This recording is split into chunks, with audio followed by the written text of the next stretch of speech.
इसको मैं recording.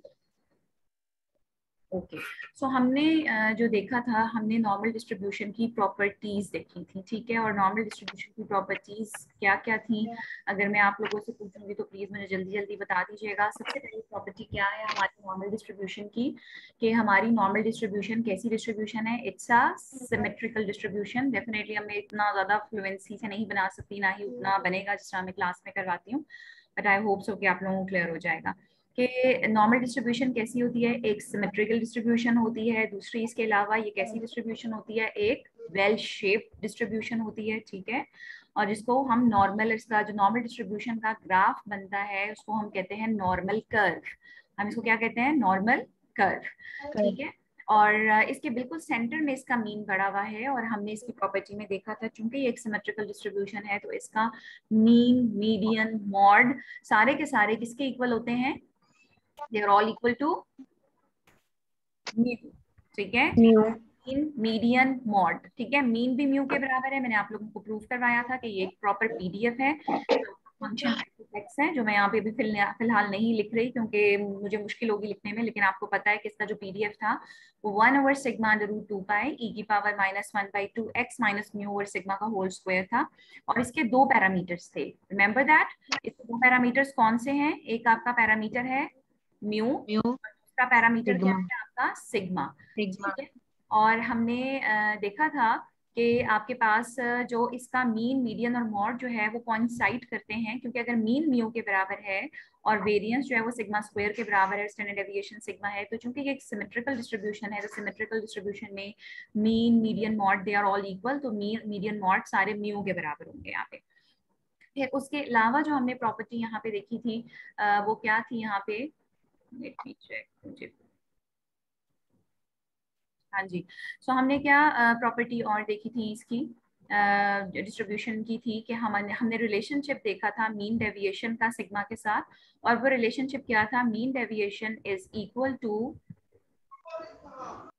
Mean deviation is equal to 4/5 sigma, ठीक है। जिसको मैंने अगर फ्रैक्शन की फॉर्म में लिखा था, ये आप लोगों को रिलेशनशिप याद होना चाहिए कि अगर आप लोगों का एमसीक्यूज बेस्ड आ जाता है और आपको दोनों पैरामीटर्स दिए हुए हैं, आपको म्यू भी बताया हुआ है, आपको सिग्मा भी बताया हुआ है, और वो आपसे कहता है कि मीन डेविएशन को अप्रॉक्सीमेट करें, सो ये अप्रॉक्सीमेशन है, इसकी एग्जैक्ट वैल्यू नहीं देता, अप्रॉक्सीमेट देता है। और ये आपका है 4/5 सिग्मा, जिसको मैं फ्रैक्शन में लिखना चाहूँ तो ये आपके पास है 0.7979 सिग्मा, ठीक है। ये आपके पास है, ये एक रिलेशनशिप, ये आप लोगों को याद होना चाहिए।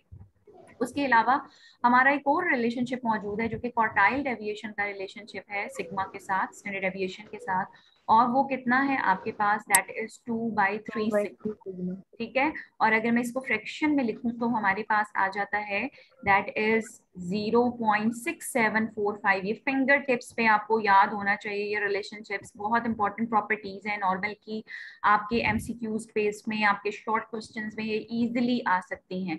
तो 6745 सिग्मा, ये आपके पास एक रिलेशनशिप है।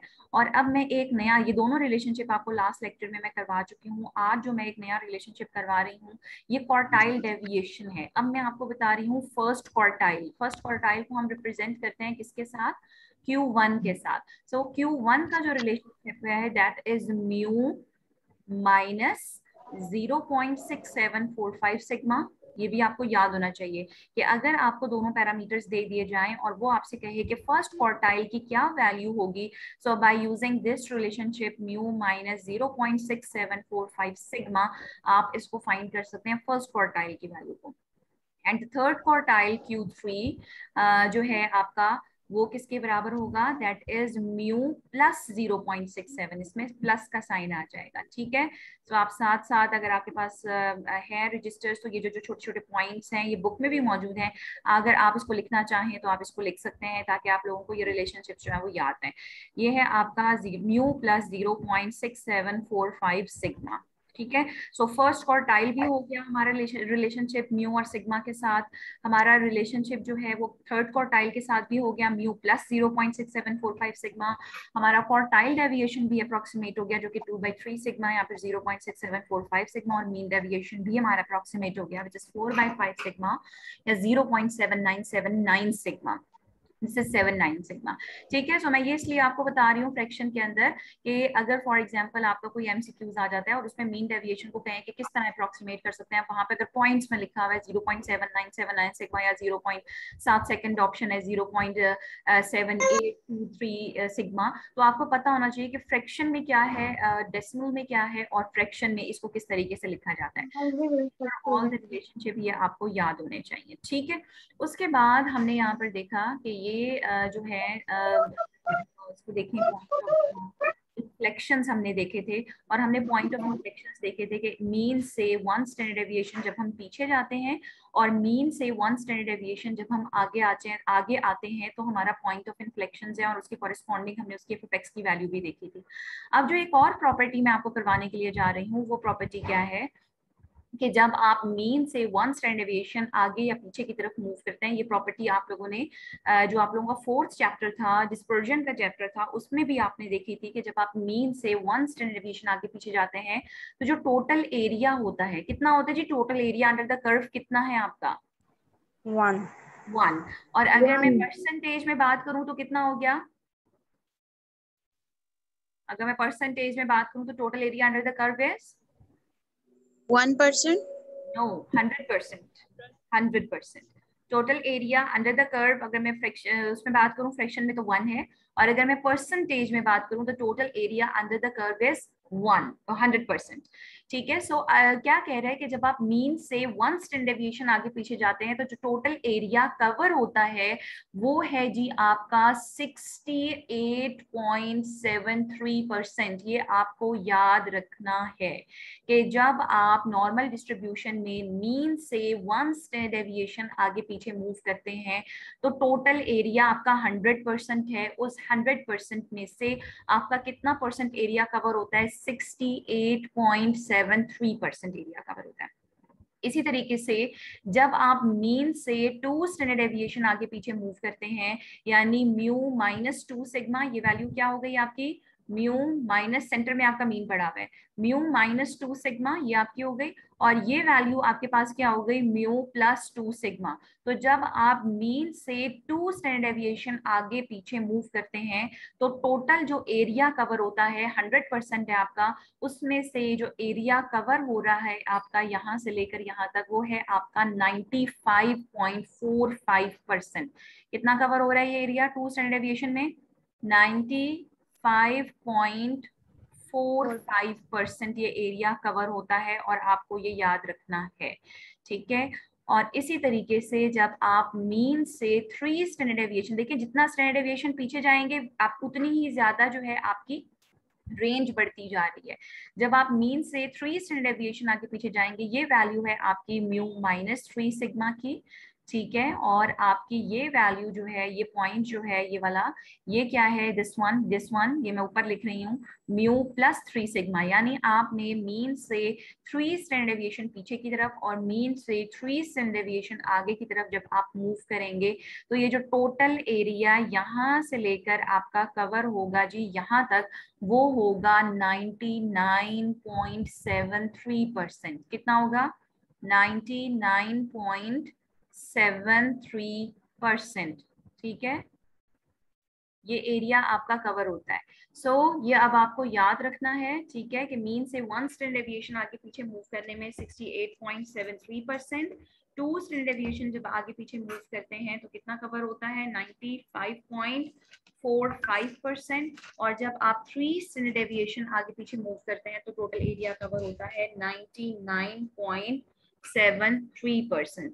अच्छा 90 ये जो है 68.26% है, मैं इसको गलत लिख रही हूँ, इसको करेक्ट कर लें, 68.26% एरिया जो है वो आपका कवर होता है। अगर मैं इसको जो है वो पॉइंट्स में डेसिमल्स में बात करूं, जैसे total area under the curve में परसेंटेज में बात कर रही हूँ, अगर मैं बात करूं कि total area under the curve 1 है तो फिर कितना कवर होगा, 0.6826 कवर होगा 1 स्टैंडर्ड डेविएशन में, और 0.95 जो है 45 जो है वो आपका कवर होगा 2 स्टैंडर्ड डेविएशन आगे पीछे में, और 3 स्टैंडर्ड डेविएशन जब आप आगे पीछे मूव करते हैं तो 0.9973% कवर होता है। और अगर मैं परसेंटेज में, ज्यादातर परसेंटेज में इस्तेमाल होता है इसलिए मैं आपको परसेंटेज में बता रही हूँ, 68.26% 1 स्टैंडर्ड डेविएशन, 95.45% 2 स्टैंडर्ड डेविएशन के आगे पीछे मूव करने में, और 99.73% जब आप 3 स्टैंडर्ड डेविएशन। और ये कोई नई चीज नहीं है, आप 4 चैप्टर में पढ़ चुके हैं, आपको याद होगा कि आपको डेटा गिवन था और चेबिशेव्स इनइक्वालिटी आपको मैंने करवाई थी कि मिनिमम 1 - 1/k² ऑफ डेटा जो है वो कवर हो जाता है, तो वो भी तकरीबन यही था। नॉर्मल डिस्ट्रीब्यूशन के अंदर हमारे पास एक फिक्स्ड रेंज मौजूद है, उसके लिए नॉर्मल की कंडीशन नहीं थी जो हमने चेबिशेव्स इनइक्वालिटी की थी कि मिनिमम 1 - 1/k² कवर होता है जब आप मीन से एक k स्टैंडर्ड डेविएशन आगे पीछे मूव करते हैं। ठीक है, I hope so you remember that कि रॉ डाटा था और आपने उसका x बार निकाला था, उसके अंदर हमने म्यू को एस्टिमेट किया था किसके साथ, x बार के साथ, और सिग्मा को एस्टिमेट किया था स्टैंडर्ड डेविएशन के साथ। याद होगा आप लोगों को कि जब आप मीन से 1 स्टैंडर्ड डेविएशन आगे पीछे मूव करते हैं तो कितना कवर होता है, तो आप पूरे डाटा में से लोअर लिमिट और अपर लिमिट फाइंड करते हैं और फिर डाटा में देखते हैं कि कितनी ऑब्जर्वेशंस जो है वो इस रेंज के अंदर फॉल कर रही हैं और फिर आप उसकी प्रोपोर्शन और परसेंटेज भी निकालते थे। ठीक है, सो ये आपकी प्रॉपर्टी आ गई। उसके बाद जो अब मैं करवाने के लिए जा रही हूँ दैट इज योर प्रोबेबिलिटी कि हम किस तरीके से डिफरेंट रेंजेस की प्रोबेबिलिटी को फाइंड आउट करेंगे। सो यहाँ पर आपके पास जिस तरीके से अभी मैंने आपको करवाया, ये आपका नॉर्मल कर्व है, ठीक है, ये नॉर्मल कर्व है, इसके सेंटर में आपके पास है जी म्यू, और अलोंग एक्स एक्सिस आपकी किसकी वैल्यूज है, कौन सा वेरिएबल है जी along X axis, X ma'am.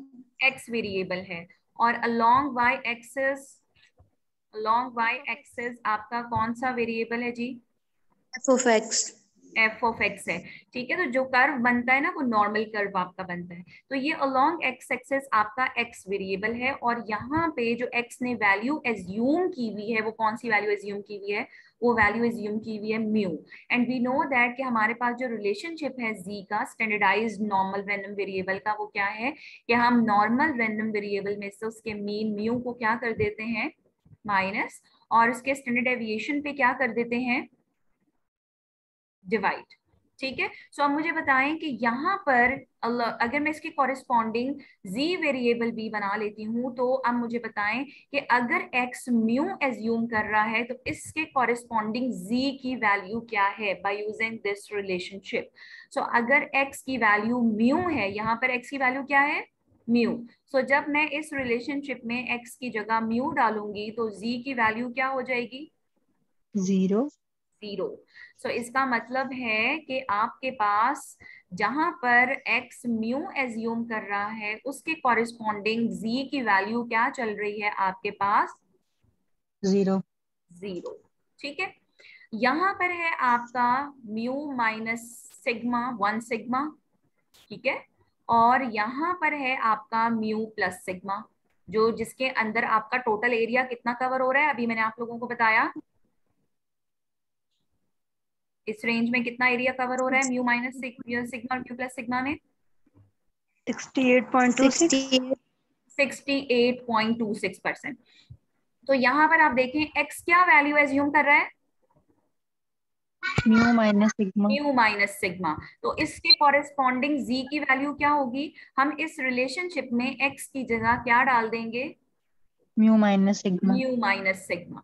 सो जब आप यहाँ पे म्यू माइनस सिग्मा डालेंगे, ठीक है, x की जगह mu minus sigma minus mu over sigma, तो z की वैल्यू क्या आ रही है 1 -1।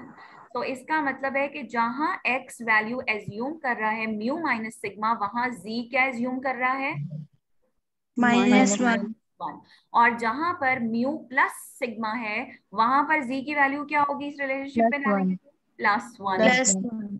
Very good. इसी तरीके से जहां पे z म्यू -2 सिग्मा एज्यूम कर रहा है वहां पे z की वैल्यू क्या होगी इस रिलेशनशिप में जब आप डालेंगे तो -2 मैम। यस -2, इस रिलेशनशिप में आप x की जगह म्यू -2 सिग्मा डाल दें, और जहां पे म्यू +2 सिग्मा है वहां पर z की वैल्यू क्या होगी +2 +2। इसका क्या मतलब हुआ कि जो एरिया म्यू -2 सिग्मा और म्यू +2 सिग्मा के दरमियान कवर हो रहा था, और वो कितना था 95.45 सिग्मा, वही एरिया जी की वैल्यू -2 और +2 +2 के दरमियान कवर हो रहा है। ठीक है, सेम एरिया। इसी तरह जब जी एक्स ने वैल्यू एज्यूम की म्यू -3 सिग्मा, तो उसके कॉरेस्पॉन्डिंग जी की वैल्यू क्या है -3 -3। ठीक है, और उसके कॉरेस्पॉन्डिंग म्यू +3 सिग्मा के कॉरेस्पॉन्डिंग क्या है प्लस। -3 ठीक है, इसका क्या मतलब हुआ कि जो एरिया म्यू -3 सिग्मा और म्यू +3 सिग्मा के दरमियान कवर हो रहा था, जो कि था 99.73%, अब वही एरिया जी की वैल्यू -3 और +3 के दरमियान कवर हो रहा है। Is it clear? ये बात समझ आ रही है आप लोगों को? Yes ma'am. अब हमें पता होता है कि ये जो नॉर्मल कर्व होता है ना, इट्स एन इजमटोट। मेरे ख्याल में आप लोगों ने मैथ्स में इजमटोट्स पढ़े होंगे। वो एक ऐसा कर्व होता है जो कभी भी लाइन को अलोंग एक्स एक्सिस टच नहीं करता, बल्कि एक्स एक्सिस के साथ पैरेलल चलता रहता है। ऐसे ही है ना? ठीक है, इजमटोट क्या होता है? यस ये कभी भी आप जब कर्व बनाएं तो आपने इसको ऐसे टच नहीं करना। आप कभी कर्व ऐसे नहीं बनाएंगे, बल्कि आप कर्व कैसे बनाएंगे, आप ऐसे कर्व बनाते हैं, ऐसे। आप टच नहीं करते इसको, ये चलता जाता है, चलता जाता है, पैरेलल चलता है। इसको हम कहते हैं एसिम्पटोट्स। ठीक है, सो हम देख रहे हैं कि z की वैल्यू -3 और +3, और x की वैल्यू म्यू -3 सिग्मा और म्यू +3 सिग्मा के दरमियान 100% में से 99.73% एरिया तो कवर हो गया। इसका मतलब है पीछे कितना रह गया, 0.3 समथिंग, 0.3% यस एरिया रह गया, जो कि बहुत कम है। इसका मतलब है कि ये जो 0.3% एरिया, ये इन टेल्स में इजमटोट्स के अंदर जा रहा है, यहाँ से यहाँ तक। तो हमारा मैक्सिमम एरिया जो है वो म्यू -3 सिग्मा और म्यू +3 सिग्मा एक्स की वैल्यूज के लिए, और जी के लिए -3 से +3 के दरमियान कवर हो चुका है। Is it clear? तो हम अपनी z की जो मैक्सिमम वैल्यू लेते हैं, जो रेंज लेते हैं z की, वो क्या लेते हैं -3 से लेकर +3 तक। +3 के दरमियान, क्योंकि हमें नजर आ रहा है कि 1% और 100% में से मैक्सिमम एरिया जो है वो -3 से +3 के दरमियान कवर हो चुका है। Is it clear? I hope so कि ये क्लियर हो गया होगा। ठीक है, इसका बेशक आप एक स्क्रीनशॉट प्लीज ले लें, ये स्क्रीनशॉट ले लें और ये ग्रुप में शेयर कर दें। मैं नया जो है वो ले रही हूँ पेज।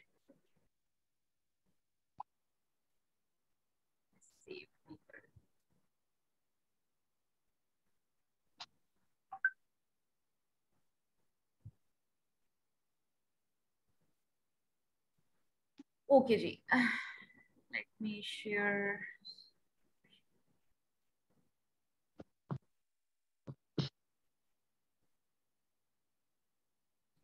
अच्छा, अब आपको ये टेबल नजर आ रहा होगा। बेसिकली अब हमने काम करना है इस टेबल के साथ। आप लोगों को याद होगा लास्ट लेक्चर में मैंने आप लोगों को एक काम समझाया था, आप लोगों की बात समझाई थी कि हमारे पास बहुत सारी नॉर्मल डिस्ट्रीब्यूशंस बन सकती हैं for different values of mu and sigma. और उसका हल हमने क्या निकाला था कि हमने अपने एक्स वेरिएबल को, जो कि क्या था आपका नॉर्मल रैंडम वेरिएबल था, उसको मैंने कन्वर्ट कर दिया था किसके अंदर, स्टैंडर्ड नॉर्मल। ठीक है, और लाइट म्यूट कर दें, किसका अनम्यूट है। तो x भी नॉर्मली डिस्ट्रीब्यूटेड था with the mean mu and sigma square. ठीक है, इसका म्यू और सिग्मा स्क्वायर था। और x जो था वो भी नॉर्मली डिस्ट्रीब्यूटेड था, बट ये स्टैंडर्ड नॉर्मल रैंडम वेरिएबल था।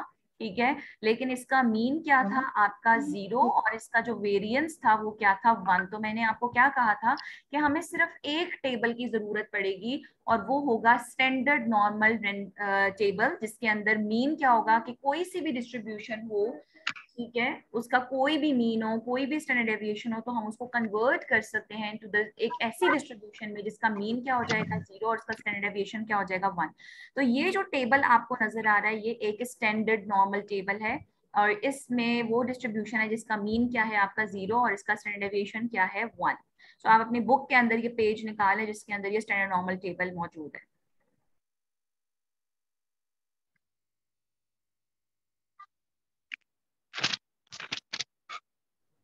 जी कौन सा पेज नंबर है जी, बता दें प्लीज, बुक का पेज नंबर। 65 page number 365 365। ये स्टैंडर्ड नॉर्मल टेबल होना चाहिए, एक क्यूमुलेटिव है, क्यूमुलेटिव वाला नहीं निकालना, स्टैंडर्ड नॉर्मल टेबल है मौजूद आपका 365 पेज के ऊपर, काइंडली वो निकाल लें। हो सकता है किसी और बुक में कोई और हो, तो ये ऊपर देखें लिखा हो areas for standard normal distribution. Okay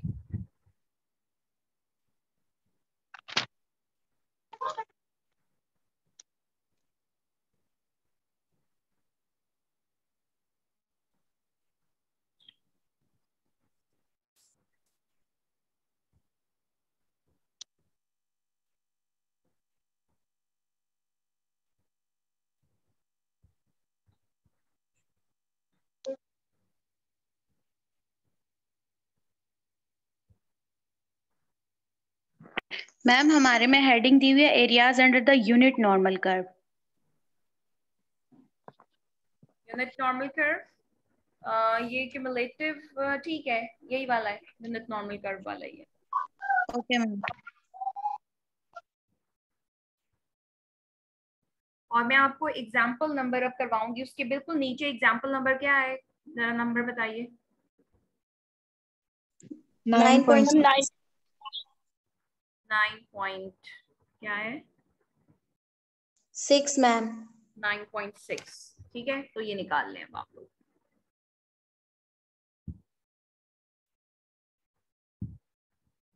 okay so अब आपने बहुत गौर से सुनना है, मैं आपको क्या बता रही हूँ। ओके ये आपका नॉर्मल कर्व है, ठीक है, और हमने देखा हमारे सेंटर में z की वैल्यू क्या है, 0। 0 ठीक है, हमारी जो नॉर्मल डिस्ट्रीब्यूशन होती है वो कैसी है, it's a symmetrical distribution, it's a symmetrical distribution और not, yes ma'am. It's a symmetrical distribution. It means कि जो एरिया 0 से -1 के दरमियान कवर हो रहा है वो ही एरिया 0 से प्लस के दरमियान कवर हो रहा है। 0 से +1 के दरमियान कवर हो रहा है। ठीक है, अलोंग एक्स एक्सिस मेरा कौन सा वेरिएबल है, z म्यू। वेरिएबल।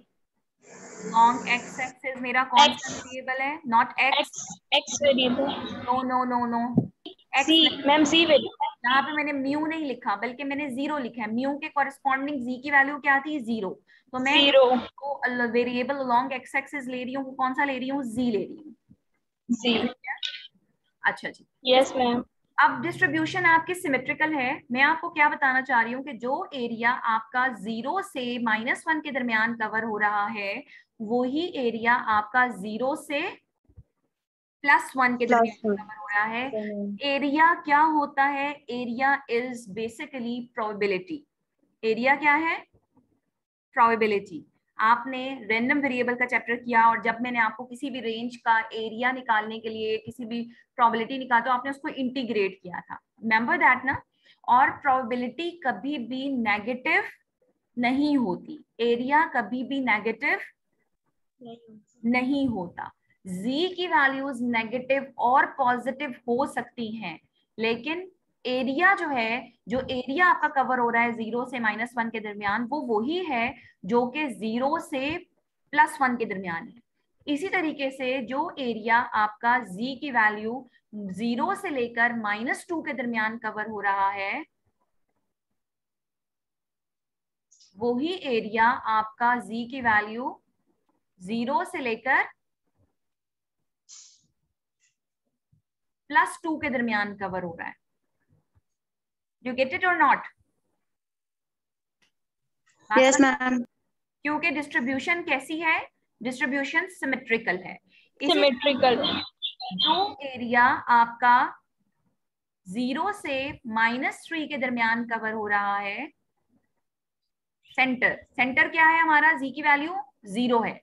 ठीक है, तो जो एरिया z की वैल्यू 0 से लेकर -3 के दरमियान कवर हो रहा है ये वाला, वही एरिया z की वैल्यू 0 से लेकर +3 के दरमियान कवर हो रहा है।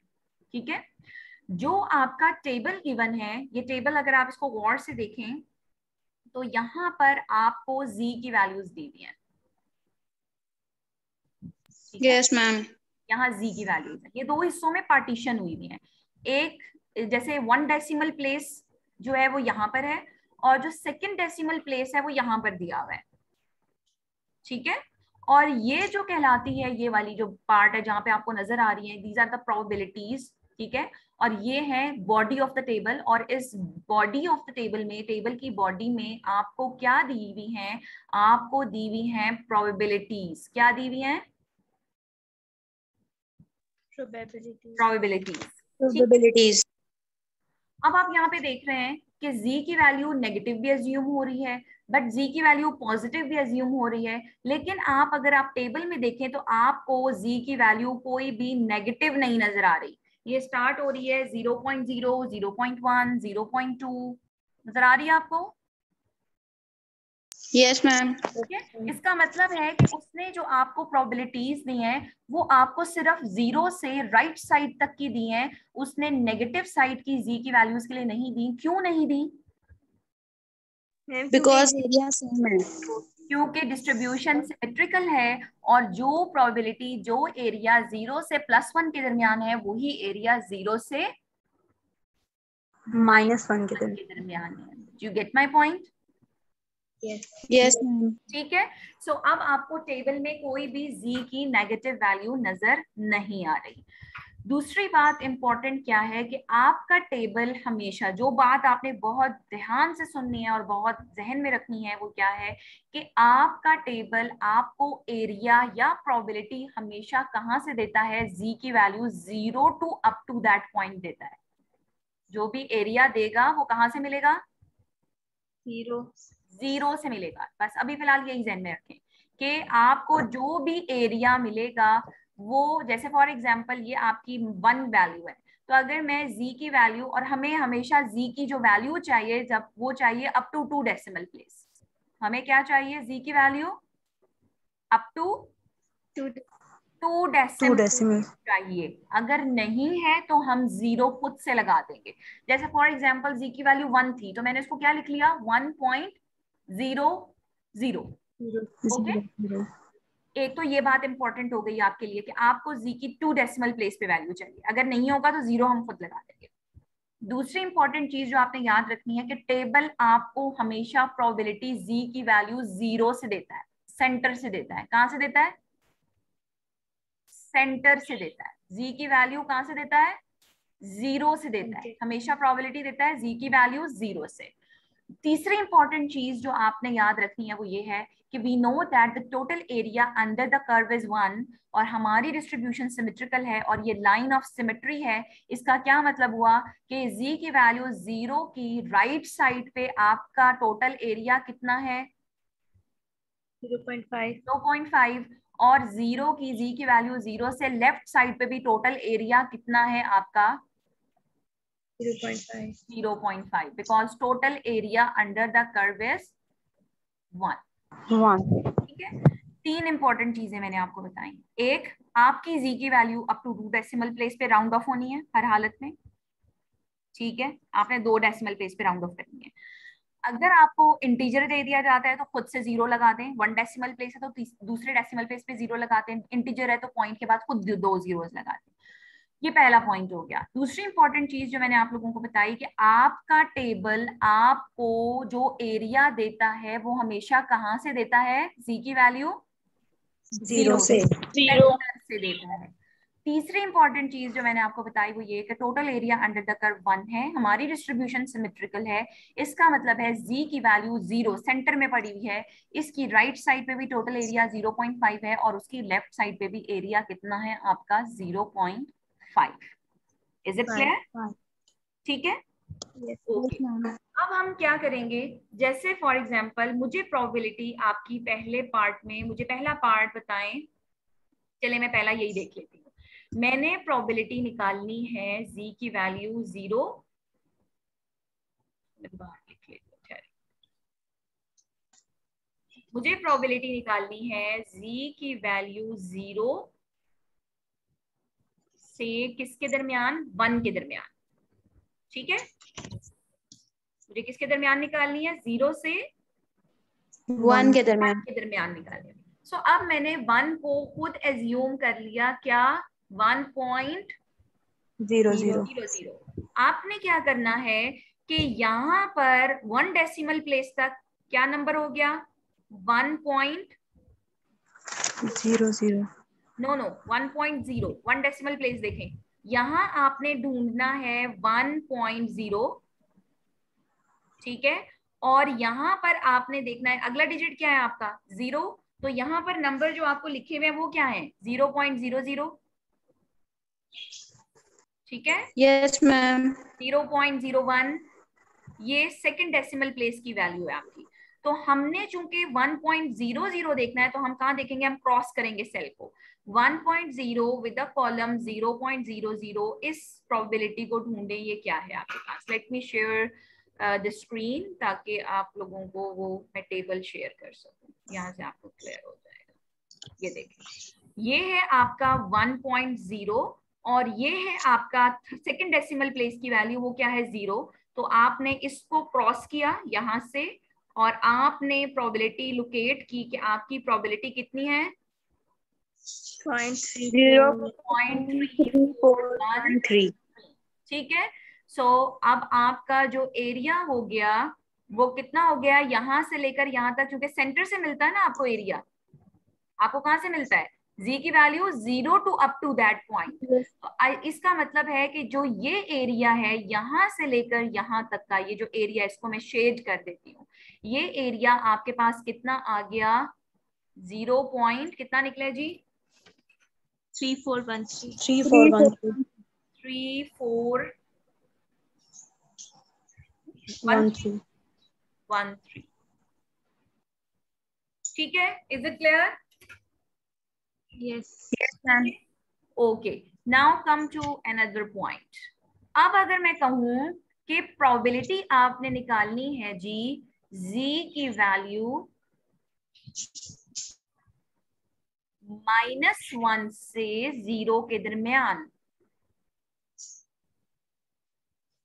ठीक है, सो आई कैन राइट 0 0 इटसेल्फ। ठीक है, 1.00। अब मुझे कहाँ देखना चाहिए, क्या z की वैल्यू -1 एग्जिस्ट कर रही है आपके टेबल में, नो मैम। नहीं कर रही, तो मैं कहाँ देखूंगी 1.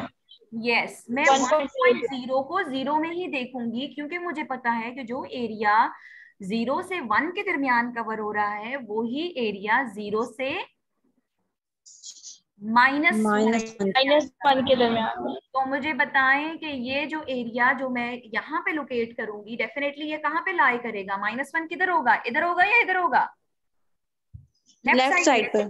ठीक है, ये हो गया। सो ये जो एरिया है, अब ये एरिया भी कितना हो गया जी आपका 0.3413। इसके साथ साथ आपको मैं एक और बात बताती चलूं कि जो स्टूडेंट्स यहाँ मिस्टेक करते हैं वो क्या होता है कि वो यहाँ पे माइनस का साइन लगा देते हैं। So please don't do this, it's an area, it's a probability, और प्रोबेबिलिटी कभी भी नेगेटिव नहीं होती है। z की वैल्यू नेगेटिव है, लेकिन उस 0 से -1 के दरमियान जो एरिया कवर हो रहा है वो नेगेटिव नहीं है, वो वही एरिया है जो 0 से 1 के दरमियान कवर हो रहा है, और जो वही एरिया 0 से -1 के दरमियान कवर हो रहा है। Is it clear girls.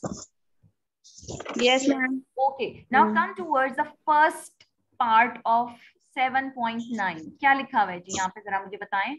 जी पहला पार्ट क्या है, 0 से लेके 1.20 तक। यस, 0 से लेकर आपका है जी 0 से लेकर इक्वल टू का भी sign, less than equal to.